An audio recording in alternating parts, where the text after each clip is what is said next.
Hello everybody, welcome to Frontier Mentality. Happy 4th of July. Please hit the like button, please subscribe, and please share the videos out to help my little channel grow.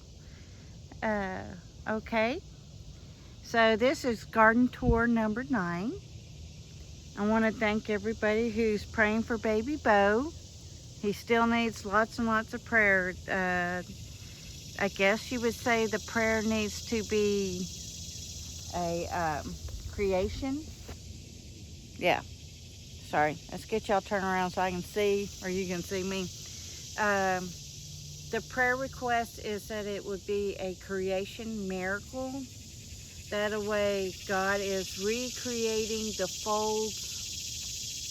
Really, y'all? The katydids can recreate the folds and the wrinkles in his brain because they apparently weren't there. The baby is breathing on his own. He still has facial features and everything. He's just a gift from God, and we're just asking God to bless him to grow to be a walking, talking miracle for his kingdom. So would y'all join me in that prayer that he becomes that miracle in these times. We want God to still show up and be there for everybody. Okay. You're getting out, you're celebrating the 4th of July, you're with your family or friends or whomever. Be mindful of your situation, your surroundings. If you're shopping or whatever it is you do, boo, on the 4th of July, make sure that you know where all your exits are. If you're outside, make sure that you know where all the low areas are, for in case of something very bad happening. We pray that it does not happen, because there was a time in the Bible, it's Old Testament, and it's about Sodom and Gomorrah. Abraham was like, if there's 100 people, would you save it? God said yes. And it dwindles down until there was like 10, and God still said yes. And then it ended up being just Lot and his family. And by saving Lot and his family, that's how God spared them. But we can still pray. Is there 10? Is there 50? Is there 100? Is there 1,000? Is there 100,000 good people still here in America? Can you still save it? And I believe there's a yes in there. Does it mean that we won't suffer hard times? No, because there's too much that's happened in our country that judgment. But that's my personal opinion. But if we just ask God to protect us and keep his children, or those of us who are saved, keep us safe, so we can keep glorifying him and bringing as many people into the faith until his return. Okay, enough of the chit chat. Let's get into the garden tour.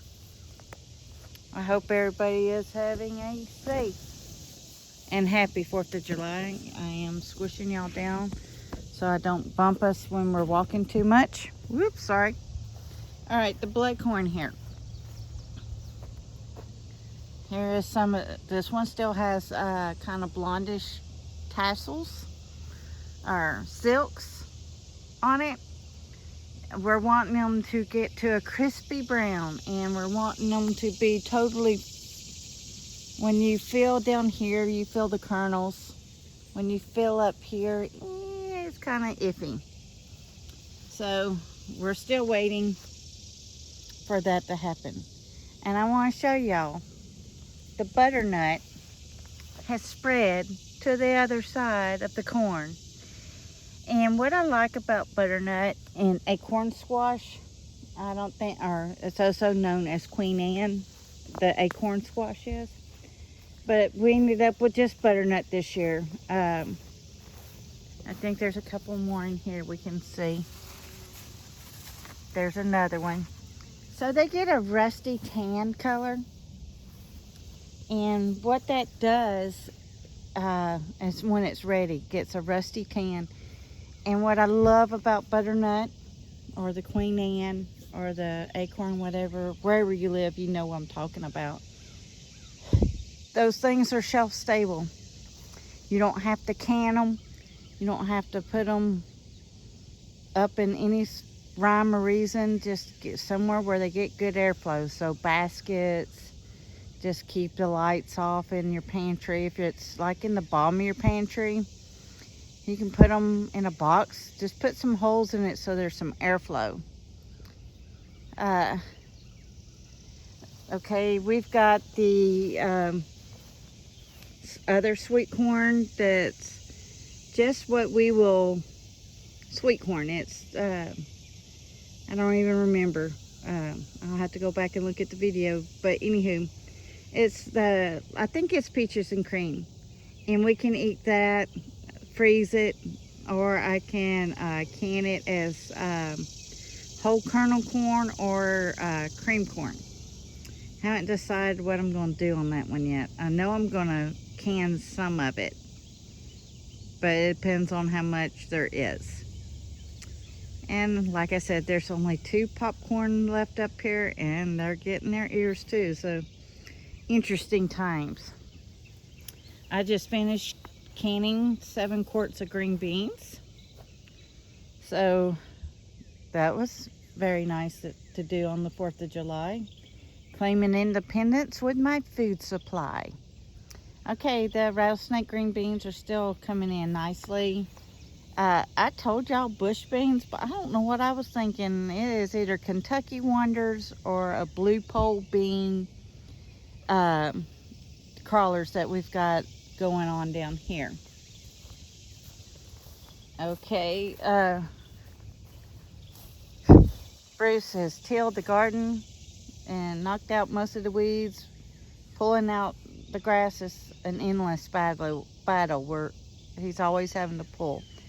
But the okra is coming in great, and it's coming in high, especially on the far end, because it's where it gets the late afternoon sun or more sun during the day. We are beginning to get decent size. Well, we got like sweet 100s back here as well. And then we've got a couple yellows. Worms have gotten into some, so we're trying to beat them to the tomatoes. We might just have to bring some in and let them cure on, you know, finish turning on the table. The squash, I've started making a cucumber squash relish. And I'm also making bread and butter pickles mixed with squash because, like I said, y'all, it's coming out my ears. And Bruce said this is a cowhorn pepper. They're pretty decent. They're not too hot. I usually use cowhorns when I'm making my fire cider. So yeah. But look how beautiful those tomatoes are becoming. They're getting quite big. We're just waiting for some of them to turn just slightly, and then we'll get them in on the table. Okay, now you see there's a couple of red stalks in the corn, or not corn, the okra. The red stalks are seeds I have saved from my father-in-law.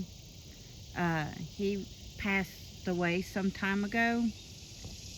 And my mother-in-law's remarried, so I have 2 father-in-laws. But so we kept it. It's a purple okra, and when you cook it, it turns back green. So it's always a lovely thing. Been praying daily that we don't see any more snakes. I haven't seen them, so keep me in prayers on that. Okay, let's get y'all into the front yard. I picked a melon, or not a melon, my honeydew. I'm still unsure if it was right, but it was the biggest one out there, and I haven't grown honeydew, so I'm trying to judge. Might cut into it tonight and see how it is, so I can judge how far I need to let those go. But yeah, but like I said, we went to my parents and my brother's. We stayed at an Airbnb. It was very nice. And here comes a train, y'all. I just try to beat them things all the time, but they just running today. Watch your speed when you're out traveling, because we went before the 4th of July, and police officers are out on the bridgeways and watching everybody. So please make sure you're driving safe and that you're being mindful of your speed. Nobody wants tickets. Can't hardly afford tickets nowadays. They're talking about inflation and tariffs going up again. Dang katydids, they're about as scary as a rattlesnake sometimes, because you don't know what's going on. I wanted to show you the avocado baby. It's doing good, still quite big and growing well. Let's zoom you back out a little bit. Okay. And then right here is the lemon tree.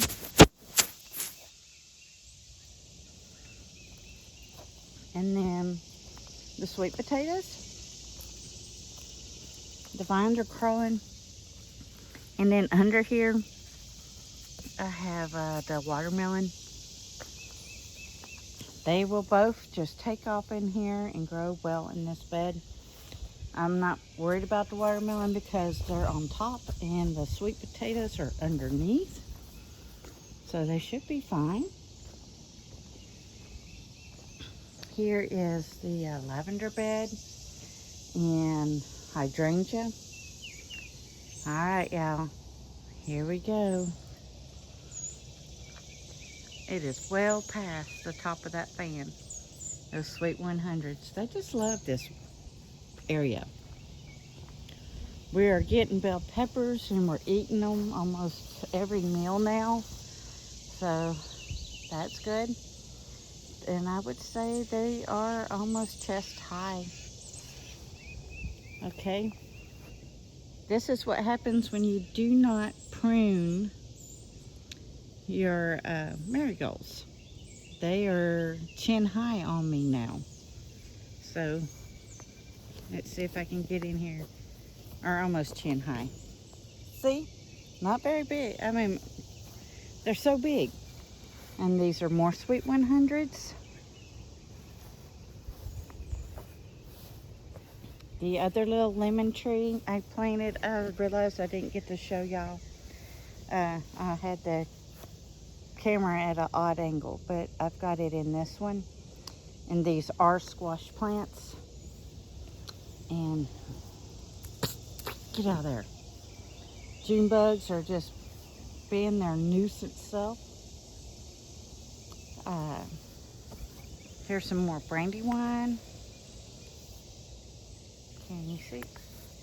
They're huge, y'all. They're just getting so big.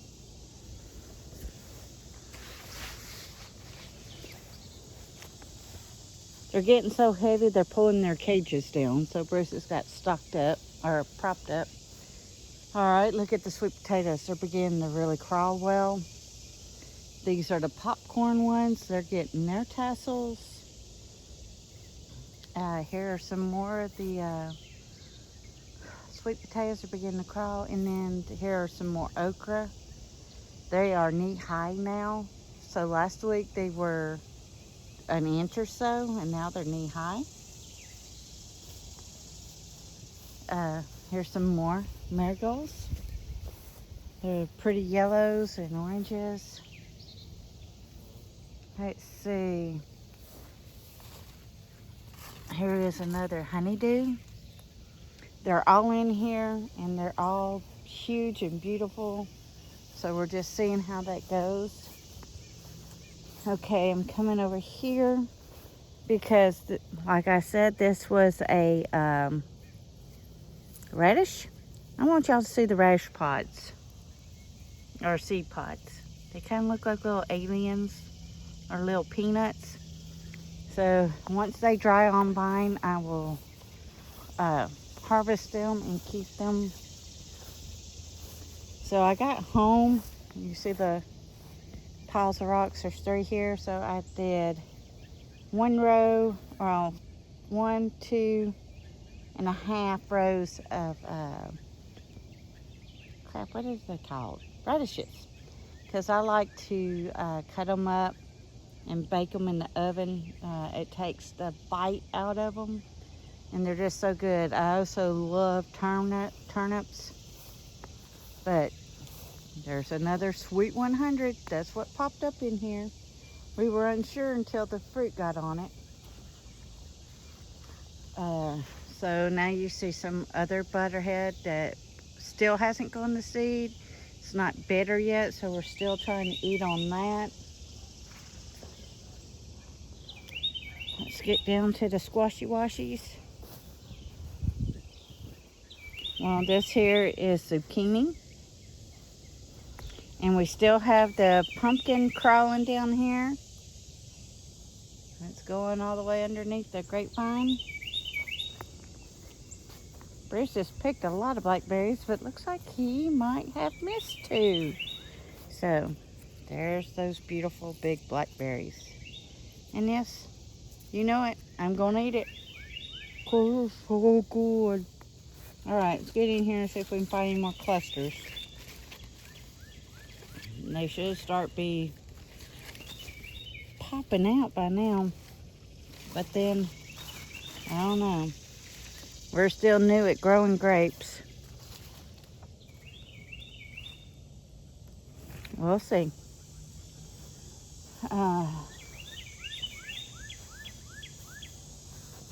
And then the other butternut.